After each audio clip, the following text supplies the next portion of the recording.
Hello everyone, how are you doing? This is MD Tech here with another quick tutorial. In today's tutorial, I'm going to show you guys how to reset Microsoft Outlook back to factory settings. So if you just want to reset it back to default, I'm going to show you guys how to do that. And without further ado, let's go ahead and jump right into it. So all you have to do is open up the search menu, type in Regedit, Regedit. Best result should come back a registry editor. Proceed to right click on that and select Run as Administrator. If you receive a user account control prompt, select yes. And before you proceed in the registry, I would highly suggest you create a backup of it. So if anything were to go wrong, you could easily restore it back. So in order to create a backup, all you have to do is select File and then Export. File name, I recommend naming it the date in which you're making the backup.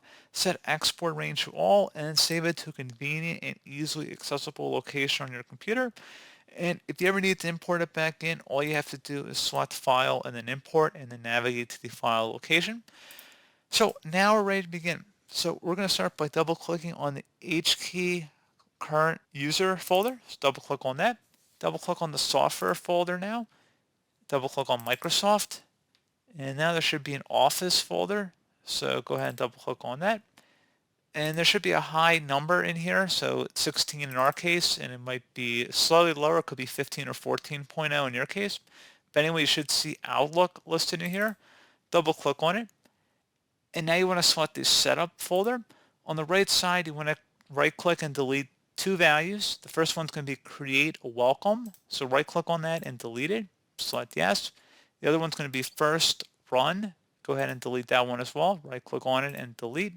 Select yes, and now you will need to close out of here and then restart your computer for the change to take effect.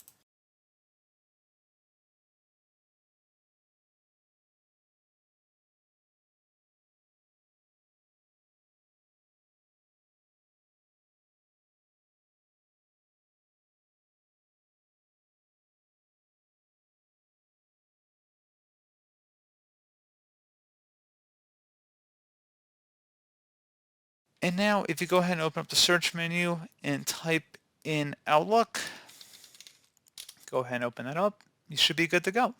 So pretty straightforward process, guys. Do hope I was able to help you out, and I do look forward to catching you all in the next tutorial. Goodbye.